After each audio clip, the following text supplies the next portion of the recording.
Today we're exploring Chilean wine.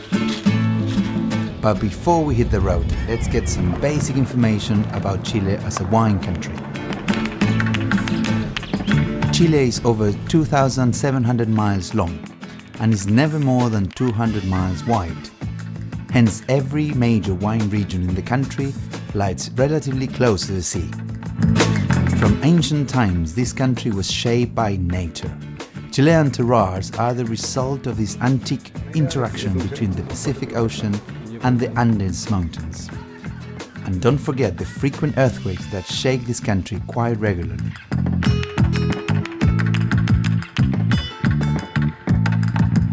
Chile's unique combination of geography and climate make it ideal for wine growing. A viticulture paradise with hot, sunny days, chilly nights, little rain and cooling breezes.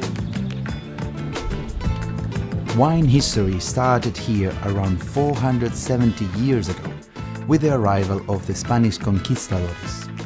These soldiers brought vine seeds with them from Europe and rapidly introduced these species to the native land. The mission grape variety, known here as País, was widely planted during this time. After Chile gains its independence in 1822 from Spain, a wine agriculture school was established. French and Italian immigrants began improving and expanding the vineyards.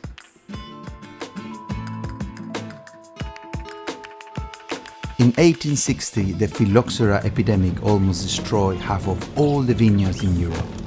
Chile's naturally geographical isolation kept its vines out of danger, making its wines popular abroad. Actually, this was the first time the European palates tasted Chilean wines. The country is still famous today for being the only wine-producing region free of phylloxera in the world.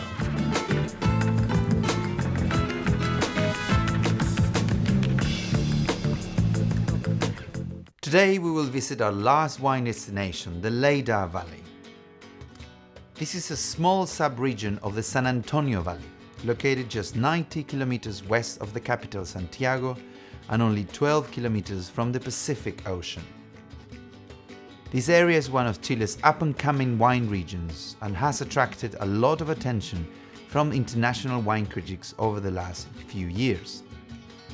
This is a cool climate region capable to produce bright and vibrant wines. The vineyards are situated on the west-facing side of the coastal mountains. They're strongly influenced by the Pacific Ocean and particularly by the Humboldt Current, a strong cold flow of water that comes inland along the coast of Chile. These significant cooling influences bring both early mornings as well as afternoon fogs, creating an ideal growing environment for cool climate grapes such as Sauvignon Blanc, Pinot Noir and Chardonnay. The wines are crisp with refreshing natural acidity and intense fruit flavors. This close proximity to the coast is what is driving growers to Leyda. Cool ocean breezes and morning fog moderate the overall temperatures, and the valley is therefore significantly cooler than its low latitude might suggest. Leyda's soil are largely clay and loam over a granite base with moderate drainage. These low fertility soils are good for the production of premium grapes because they can make the vines struggle for survival. Ventolera in Spanish means strong sea wind that sweeps through the valley. Ventolera is a family-owned estate located in the town of San Juan and is fully dedicated to making terroir-oriented wines. They were one of the region's pioneers that planted the first vine in 1999. This producer is very famous in Chile for being one of the handful of wineries that has dug a series of calicatas or pits to better understand the soil profile in the vineyard before matching with the appropriate grape variety. In 2011, Stefano Gandolini, one of Chile's top winemakers, joined Ventolera as a partner and chief winemaker. His commitment to produce world-class wines can be proved by his international award-winning reputation. The outstanding quality of his Sauvignon Blancs and Pinot Noirs are considered among the best from Chile today. In 2015, Ventolera collaborated to launch a new association called Slow Vino to promote small family-run operations that live and breathe wine. Slow Vino Chile was set up to unite winemakers and grape growers that didn't see wine just as a business, while stressing that each member must be focused on terroir and committed to a specific place. Let's discover the taste of Leyda wines now.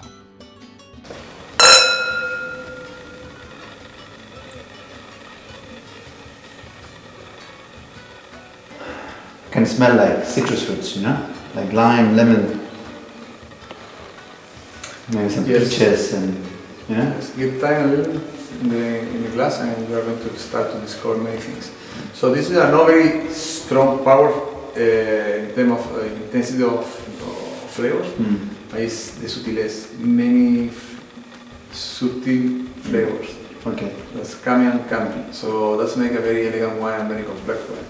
So here you can find from the herbal side profile, the typical, because Sauvignon Blanc is very aromatic variety. I have a side, very herbal side, like tomato leaf, ruda, limes, typical. There's some grapefruit flavor. And then you are going to find some peach, and then some gooseberry, and at the end, after there's some passion fruit. Should we taste it? So please, this is you can see very, very complex.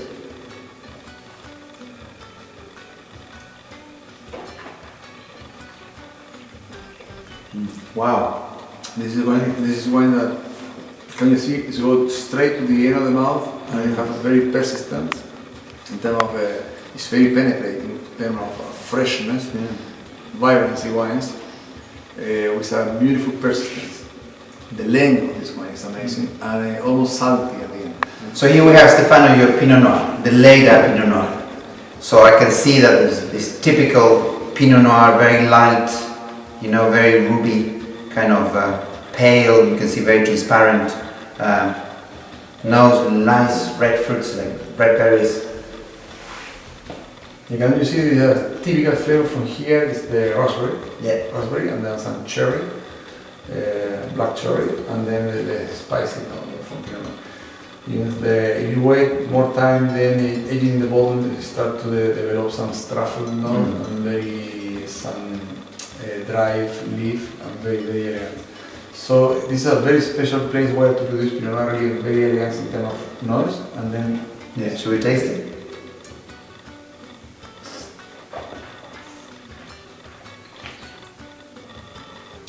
Wow, right.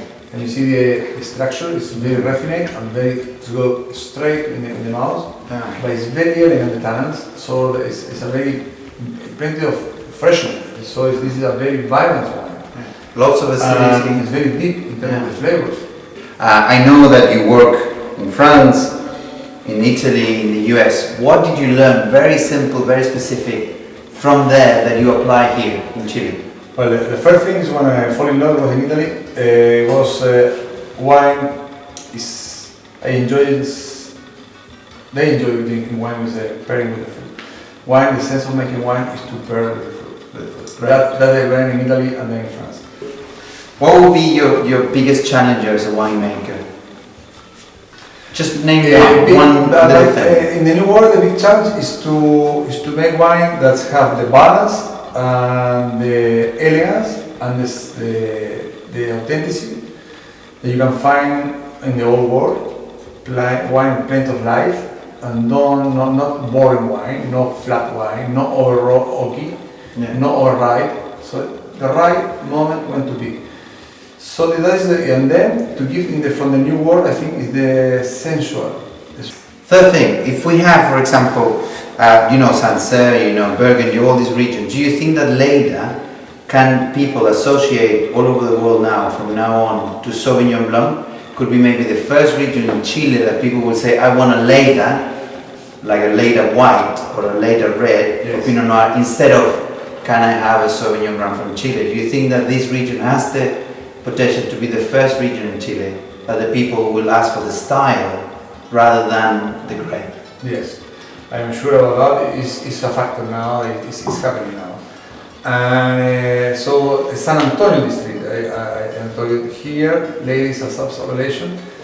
In all San Antonio we can find really the best Sauvignon Blanc in Chile by far, the most, because they are all coastal wines. They have the freshness from the ocean, and they are very expressive, and they are very beautiful elegance in the mouth. What would be, you think, your favorite food match with Sauvignon Blanc and Pinot Noir?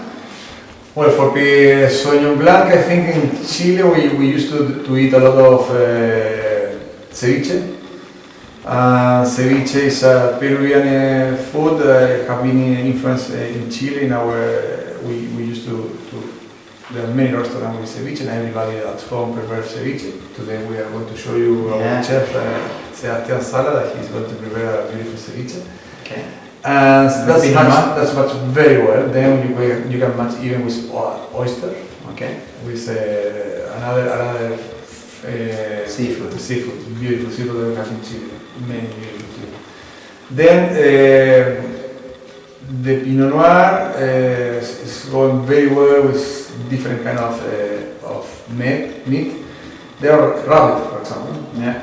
They are very well with Pinot Noir when you cook with some mushroom.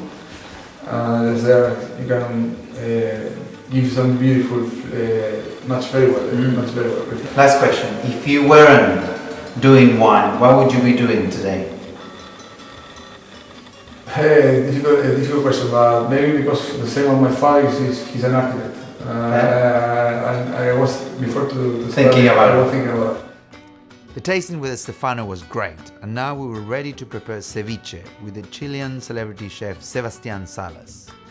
Ceviche is a typical dish from South America, very fresh and vibrant. The fish is cooked only by using lemon juice, plus the addition of onion, coriander, garlic, ginger, salt and chili.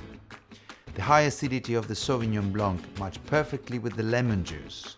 The intense fruit character of the wine complement the flavors of the ceviche really well. So we can taste this, see what happens. Oh, I can't wait for this. Lots of spices. Man. You see? My wine trip is over now. I'm leaving Chile really inspired after this amazing experience, meeting great people, tasting superb wines and eating fantastic food.